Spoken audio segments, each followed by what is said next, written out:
Hey everybody, I'm going to show you how to fix a little throw rug. And this is the one for our hallway, entryway into that house. So it's from Lowe's, and it's about 20 years old. So don't think, let's see, is that, yep, that's going to be, have to be fixed too. It looks like it's really bad all along here. Okay, but that's the big part right there. So I don't know if I'm going to do anything. If I shorten it too much, it's going to be kind of obsolete to really have. My big concern was this part right here. That looks like it's actually worn away. So we're going to work on this part. I'm probably going to have to cut it about right there, all the way across, and hem it down. Because it's a carpet, you probably need a heavy-duty machine, unless you're going to do this by hand. This I might forego, because it is getting old. It's just to stop the fraying that's right there. So if you really want to get rid of this, you're going to take it all the way back to here. So you're losing about 2 feet, meaning these blocks are 1 foot apart, about 2.5 feet if you do that. And you don't want to lose that much. I'm going to take about 6 inches off right here, considering that these blocks are 1 foot. Alright, and then cut it all the way across. You need a good pair of scissors, and you're going to need a heavy-duty machine to actually do this. So got to find a piece of fabric you're going to use for the hem up there. Alright, so here we go. Well, I cut 2 pieces. I made a mistake on my first one. It's kind of narrow up there and fat down here. I'll probably use that for something else, but cut 2 pieces. I'm going to end up folding it 4 times, 2 times one way and 2 times the other way. Alright, and hemming all the way through. So you're going to need some little straight pins to keep these things lined up. Alright, so I don't typically use straight pins for this particular project. I will. Whenever I hem pants, I use them. I've been stabbed on my share of times.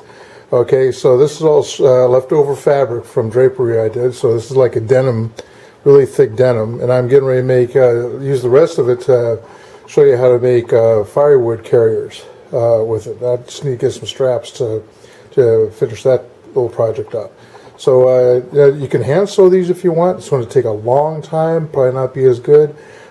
Typically a sewing machine, an industrial sewing machine, is even a bigger plus because you're going to go through multiple layers of material, including the rug. Alright, what I did is I did the first strand with needles holding it, and I made it quite too wide.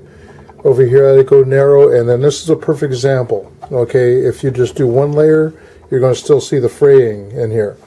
When you loop them twice, you don't see any fraying. So that's a perfect thing. I'm not really worried about this because what's going to happen is it's going to be folded like this with the carpet inside, with these on the 2 sides. So it should fit just fine. So I need to be careful on the other one, not to probably go down as far as this, okay, to make them equal on both sides. I thought I would, but hey, it didn't work out. Well, that's the second one, and that looks a lot better all the way down with the gap in the middle. That's the way I wanted it, but both of them should work just fine. So time to put the carpet up on the dining room table and move the sewing machine there too. Well, my sewing machine failed to do the job, and that's probably because of all the adhesive underneath. And you can actually see on my fingers all the glue. It was a pain in the you-know-whats is to hand sew this. So it doesn't look too good to me. It looks shabby, but hey, it's a shabby old rug. This should be better because the glue's up here, up on this end. So I'm cutting down to about right here. I could take it all the way down to, wow, all the way down there because this is all damaged. But I'm going to just cut it to about right here, all the way across. That's about 6 inches. And I should be able to use the sewing machine because the glue won't be in there. So I'm going to try my best to use the sewing machine again, see if it'll actually do a carpet. Not sure. Well, this carpet cut pretty easy. You can see the little marks on my fingers from the scissors, but it took some. Don't know how straight that is, but it should work good, and it looks really thin, so it should sew on just fine. So probably the ends are probably going to be the hardest ones. So we'll see what happens. Well, I'll tell you, the sewing machine did a whole lot better, provided I actually cut a straight line. Had to stop a couple of times because I had to go in and out and in and out, and then I had to remember to put the bail down, and I kind of messed up a few times. But hey, it's a lot better in hand stitching.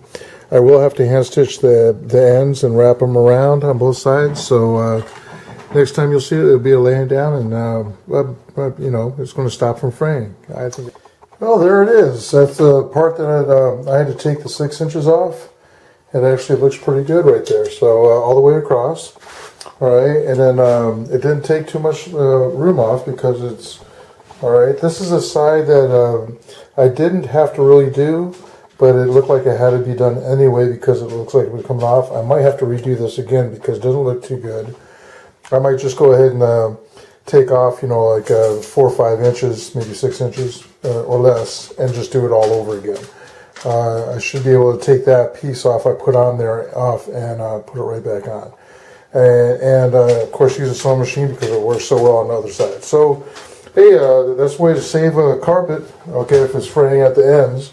I hope you liked the video and subscribe to see a whole lot more. It does take a little bit of work, so if you don't feel like doing it, go out and spend some more money on another rug. Bye now.